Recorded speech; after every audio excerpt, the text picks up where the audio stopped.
इस कार्यक्रम के माननीय अध्यक्ष जी पूज्य स्वामी शांतानंद जी महाराज, बहन मुस्कान रघुवंशी और मंचासीन आदि सभी बंधु, इस कार्यक्रम के अध्यक्ष संयोजक श्री धीर सिंह जी, यहाँ के स्थानीय विधायक प्रदीप बत्रा जी और सभी दूर दूर से आए हुए माता और बहनों, आपने मुस्कान बहन से भविष्य का एजेंडा सुना, राष्ट्रीय स्वयंसेवक संघ की अपेक्षा सुनी, पंच परिवर्तन उसने अपनी बुद्धि कौशल के साथ आपको बताने का प्रयास किया। लेकिन मैं जानता हूं कि आप बड़े चतुर सुजान हैं और ऐसे चतुर सुजान हैं, आपको अपने हित की बात भी समझ में नहीं आती है। और वो ये है कि यहाँ बैठे हुए हैं तो मैं कह दूं तो मुझे कोई दिक्कत नहीं है, मैं तो महात्मा हूं। यहाँ 70 और 80% ईसाई बैठे हुए, ये हाथ ठीक बात है कि नहीं? अच्छा ये बताओ, अपने घर में बर्थडे कितने लोग मनाते हो? ईमानदारी से हाथ उठाना, उठाओ हाथ, उठाओ हाथ उठाओ, सर्वावत। ये जितने हाथ उठाने वाले सब ईसाई है। अरे भाई, तुम्हारे यहाँ बर्थडे किटपिट कहाँ कब बताया? ये संघ वाले चिल्लाते चिल्लाते इन्हें 100 वर्ष हो गए। 100 वर्ष होने के बावजूद आपको ये बात समझ में नहीं आई कि आप अपने बच्चे के भविष्य को अपने हाथ से काटते हो, दीपक जला के स्वयं बुझाते हो। आप अपने बच्चे की मृत्यु अपनी आंखों से देखने के लिए तैयार हो, तो वास्तव में इससे ज्यादा दुखदायक और कुछ नहीं हो सकता। आज 100 वर्ष पूर्ण होने पर यह हिंदू सम्मेलन है और वास्तव में आप इतिहास लिखना चाहते हो तो आज संकल्प लेना होगा, हम अपने घर पर बर्थडे नहीं मनाएंगे, किटपिट नहीं मनाएंगे। हम मनाएंगे तो गरीब बस्ती में जाएंगे, जहां हम कोई जिसको रोटी नहीं होती होगी, रोटी नहीं मिलती होगी, उस हिंदू के गरीब के घर जाएंगे, बच्चे को लेकर जाएंगे, उसके यहाँ भोजन करेंगे, भोजन कराएंगे और उससे आशीष लेंगे। और ये बात बता दूं मैं आपको, गरीब का जो आशीष होता है, भगवान सबसे पहले उस पर कृपा करता है, कोई रोक नहीं सकता। मैं ये बात इसलिए कह रहा हूं, 15 साल मैं भी लगभग संघ का प्रचारक रहा। उसके बाद संन्यास लिए मुझे 20 वर्ष हो गए। आज से 25 साल पहले मैंने कहा था कि सनातन को बचाना है तो हम दो हमारे दो नहीं चाहिए, हम दो हमारा एक नहीं चाहिए, हम दो हमारे 8 चाहिए। 8 होंगे तभी संस्कृति बचेगी। लेकिन एक नहीं मिला हमको 25 साल में बहन जी। एक मिला था हरिद्वार की रोड पर, सत्यनारायण उस बालक का नाम। मैंने पूछ लिया, बेटा तुम कितने भाई बहन हो? तो उसने कहा हम तेरे हैं और पहाड़ के हैं। लेकिन वो मेरा भाषण सुन के नहीं हुआ, मेरा वीडियो वायरल है, पूरे देश में विवाद का विषय है कि महात्मा कहते हैं हम दो हमारे 8। हमने उसे बुलाया, दौड़ गया, उसको मैंने सीने से लगा लिया। बालक ऐसे चिपट गया जैसे पता नहीं कितने दिन से दुख से ग्रसित हो। और उसने जो कहा बहुत ज्यादा दुखदाई है। उसने कहा महाराज जी, आप पहले आदमी मिले हो जिन्होंने मेरी प्रशंसा की है नहीं तो मैं आज तक घृणा का पात्र हूं। जो मिलता है वो यही कहता है कि तेरी मां ने तेरे पैदा किए। आप हो जो स्वागत कर रहे हो बड़े चौराहे पे, मैंने कहा बेटा तेरी माता वीर माता है, तेरी माता वास्तव में भारतीय माता है। आज तक मैंने बात खोली नहीं, 8 ही क्यों चाहिए? भले ही हमारे डॉक्टर मोहन भागवत जी भी 3 की बात कर रहे हैं, लेकिन मैं उनकी 3 की बात से सहमत नहीं हूं। सनातन में क्या है? परंपरा है, व्यवस्था है। हमको 2 भाई चाहिए, छोटे और बड़े। 2 भाई चाहिए, ताऊ 2 ताऊ चाहिए, छोटा ताऊ बड़ा ताऊ, छोटा चाचा बड़ा चाचा, और पिताजी कम से कम 5 भाई और 3 बहन चाहिए कम से कम। तभी पता लगता है मझली बहन, छोटी बहन, बड़ी बहन, छोटी बुआ, बड़ी बुआ। कुछ दिनों बाद बताओगे क्या हिंदुओं के संबंध परिवार क्या थे? नहीं बता पाओगे। तुम समझा ही नहीं सकते कि मझला चाचा, छोटा चाचा, बड़ा चाचा क्या होता है। तो कौन मिटा रहा है? हम अपने हाथ से अपनी संस्कृति खुद मिटा रहे हैं, क्योंकि हमने कहा क्या नारा दिया है? हम दो हमारे दो, हम दो हमारा है। अब नारा आ गया है हम दो हमारा कोई नहीं, अर्थात सर्वनाश। कौन कर रहा है? कोई और कर रहा है क्या? ये लिविंग रिलेशन किसमें आया है? ये लिविंग रिलेशन किसने पास किया है? वो सुप्रीम कोर्ट में बैठने वाला जज कौन था? वो भी हिंदू था। हमारी कैसी बुद्धि भ्रष्ट हुई है, आप कल्पना करो खुद। लेकिन हमको क्या है, हम ताली बजा लेते हैं, खुश हो जाते हैं। आप भले ही मत चाहो, आप कहते रहो हम दो हमारा कोई नहीं, लेकिन दूसरी तरफ पूरे विश्व में तैयारी है। हम 4 हमारे 40,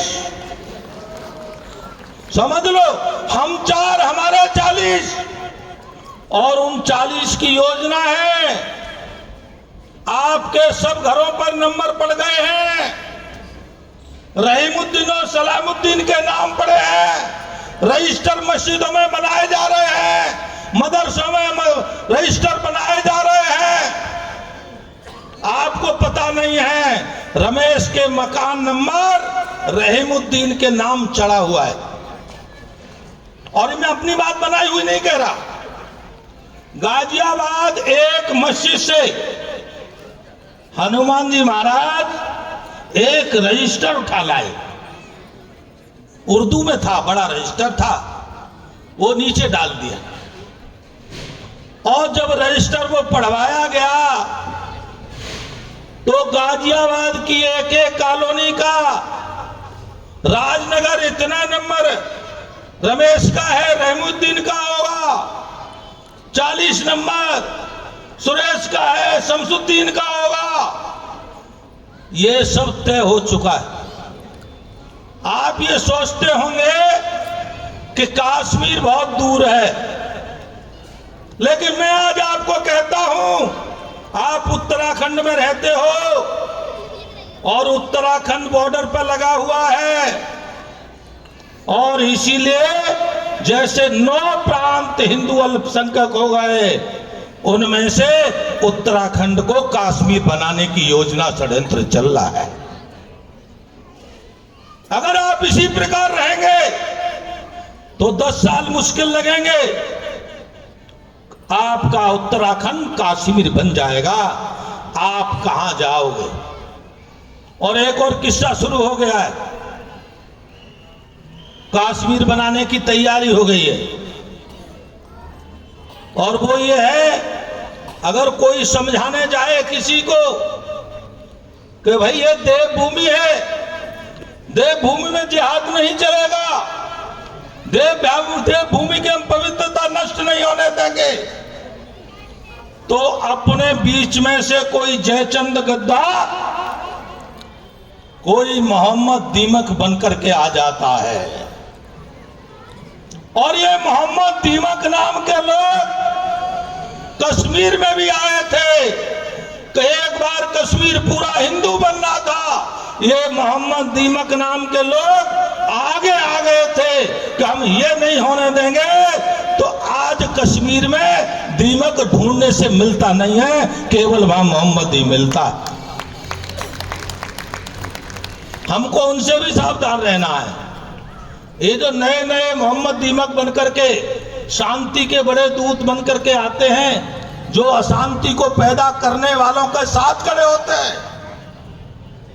और ये हम नहीं कह रहे, सरकारों की रिपोर्ट है, पूरे वर्ल्ड की रिपोर्ट है। और वो रिपोर्ट क्या है?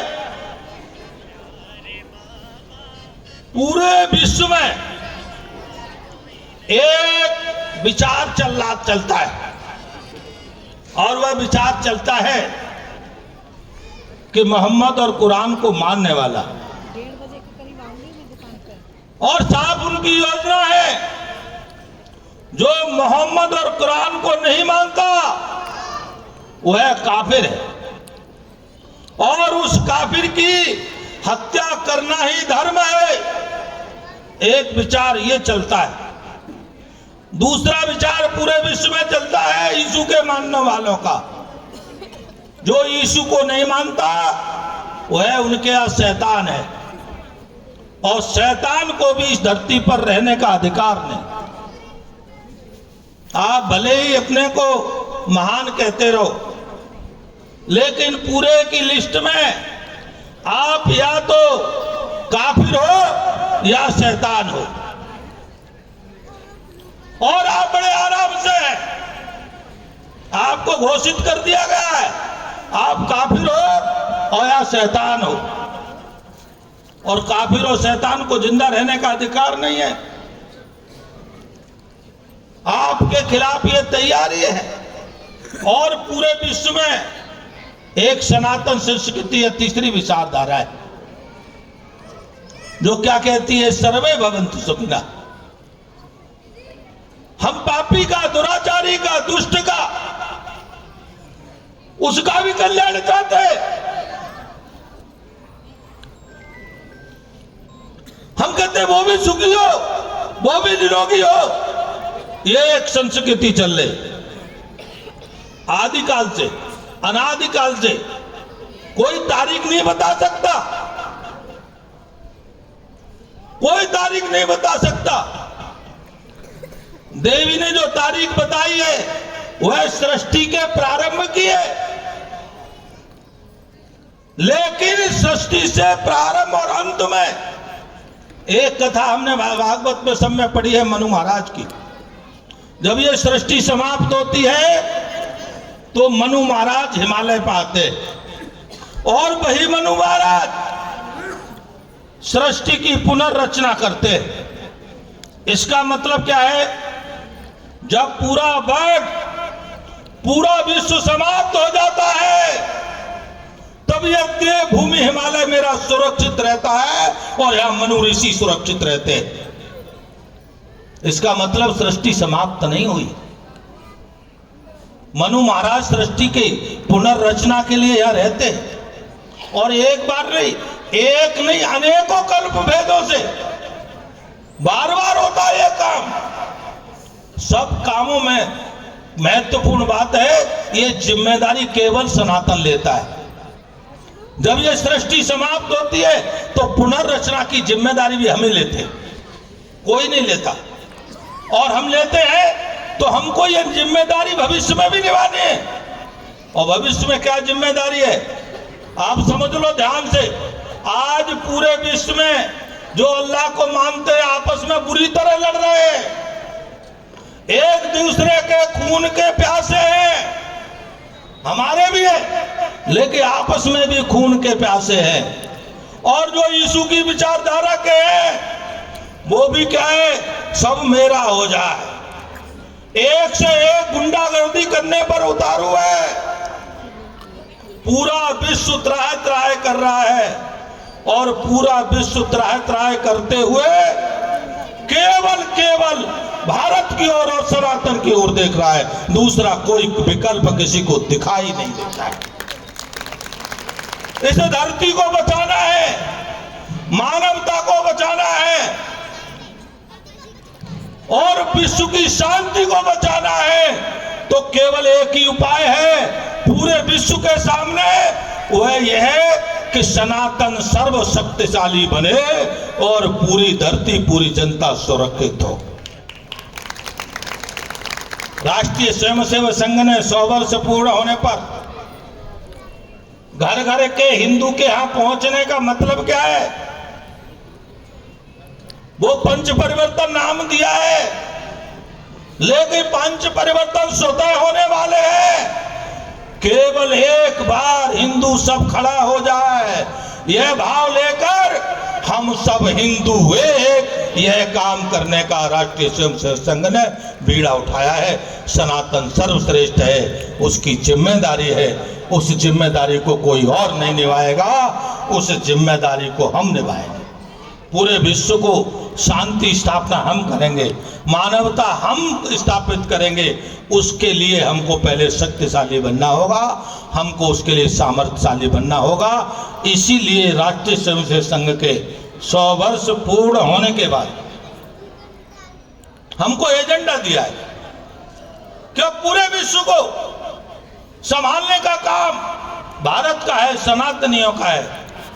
तो भारत को पहले काम क्या करना पड़ेगा? पहला काम करना पड़ेगा, भारत हिंदू राष्ट्र है, यह घोषित कराना पड़ेगा। भारत माता की। आप सहमत हो सब? तो ताली बजाओ जोरदार।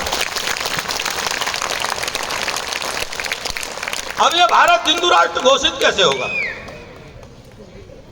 भारत हिंदू राष्ट्र है, भारत हिंदू राष्ट्र था और भारत हिंदू राष्ट्र रहेगा। क्यों रहेगा, क्यों है, ये मैं साफ ध्यान से सुन लेना मेरी बात को। 1947 में भारत का बंटवारा हुआ, स्वतंत्रता नहीं हुई। हमको नेताओं ने झूठ पड़ा है, जो अंग्रेजों के साथ समझौता हुआ है वो बंटवारा समझौता है, और उस बंटवारे में यह तय किया गया है कि पाकिस्तान में एक मुसलमान रहेगा।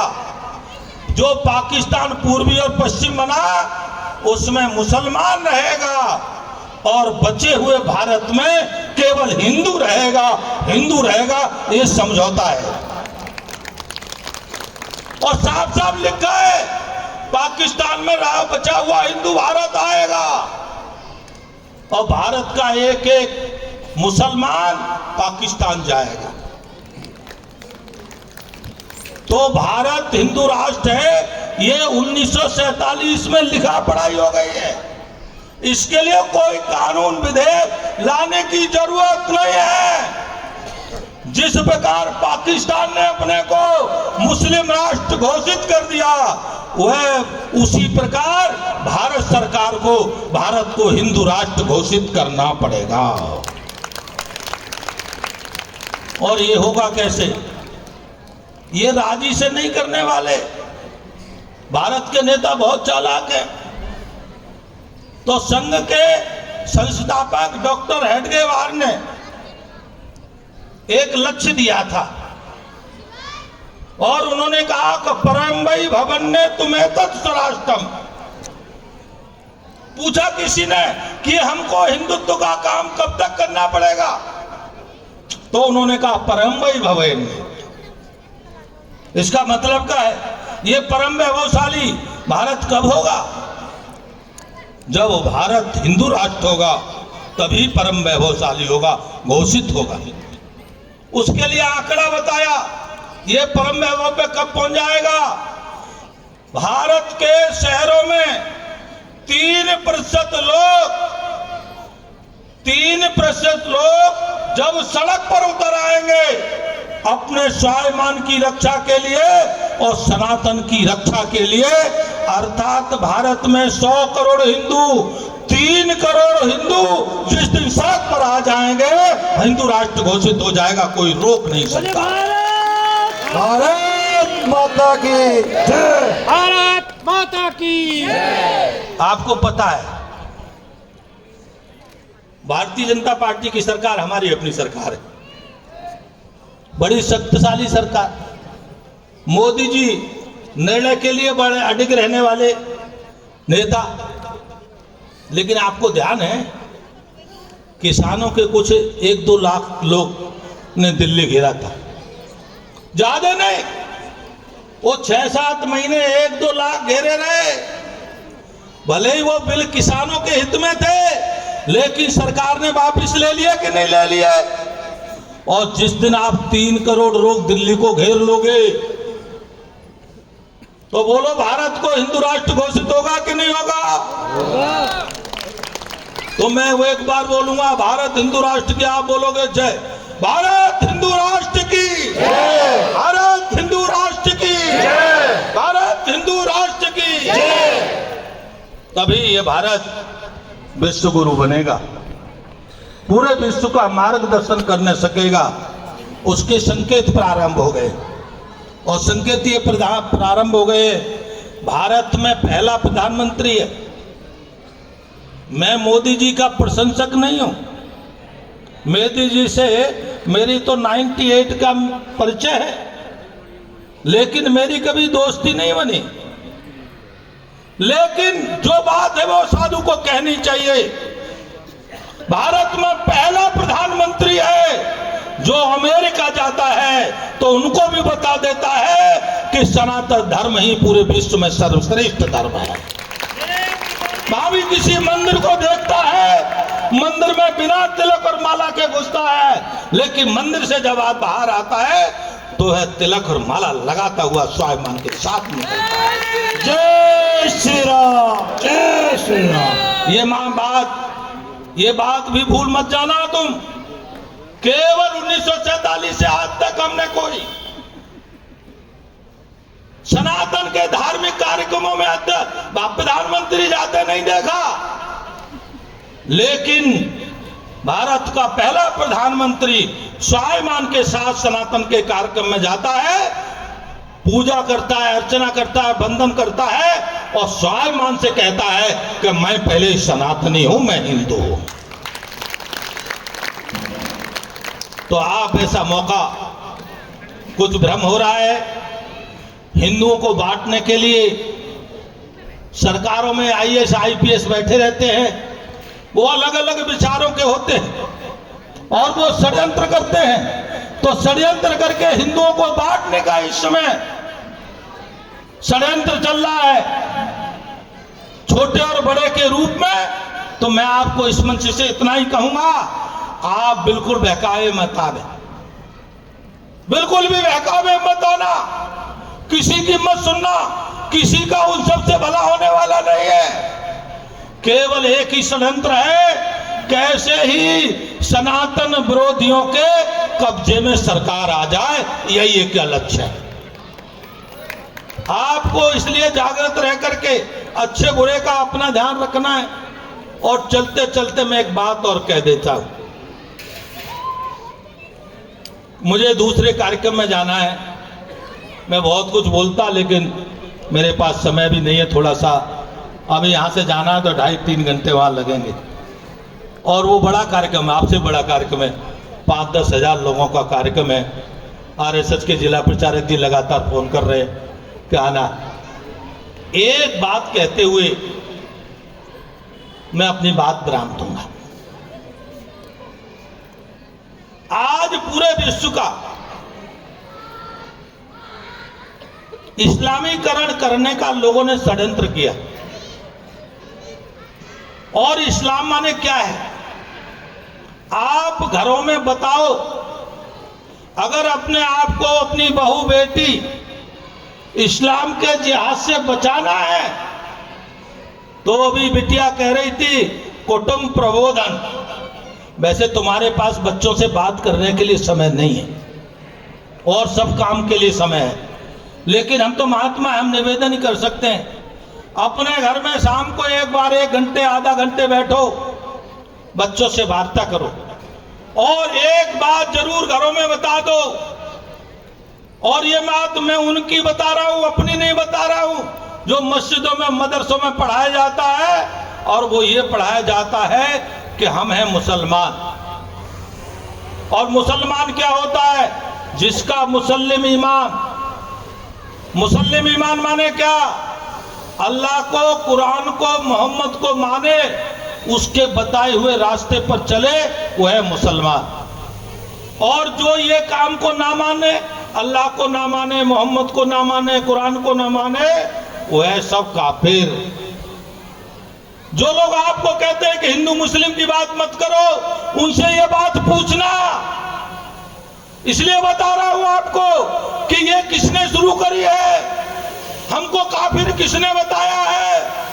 अगर हम अल्लाह को नहीं मानेंगे तो हम काफिर हैं। फिर वो कहते हैं पूरी धरती को बांटा हुआ है उन्होंने, एक इस्लाम है, दूसरा काफिर है। आगे कहते हैं कि मुसलमान को करना क्या है, तो कहते हैं अच्छा मुसलमान बनना है। अच्छा मुसलमान बनने के क्यों बनना है? उसे जन्नत पानी है। और जन्नत में क्या मिलेगा? 72 हूरें मिलेंगी, सोने के महल मिलेंगे, दारू की नदियां मिलेंगी, और सोने के पात्र में 72 हूरें जन्नत में भोग करने के लिए प्रस्तुत होंगी। ये जन्नत पढ़ाई जाती है। अब ये अच्छा मुसलमान कैसे बनना है, ये ध्यान रख लो। अच्छा मुसलमान वो कैसे बनेगा? उसका पहला टारगेट है, एक एक काफिर को मुसलमान बनाओ। और अगर मुसलमान ना बने प्यार से समझाने से, तो एक एक काफिर को दूसरा स्टेप है, उसे भ्रष्ट करो। ये लव जिहाद उसी में से चलता है। और भ्रष्ट करने के बाद भी अगर वह लड़की नहीं माने तो उसके 72 और 75 टुकड़े कर दो, क्योंकि अंतिम काम है काफिर की हत्या कर दो। हत्या करने से सीधे अल्लाह जन्नत देगा। एक एक मुसलमान जन्नत पाने के लिए पागल हो गया है।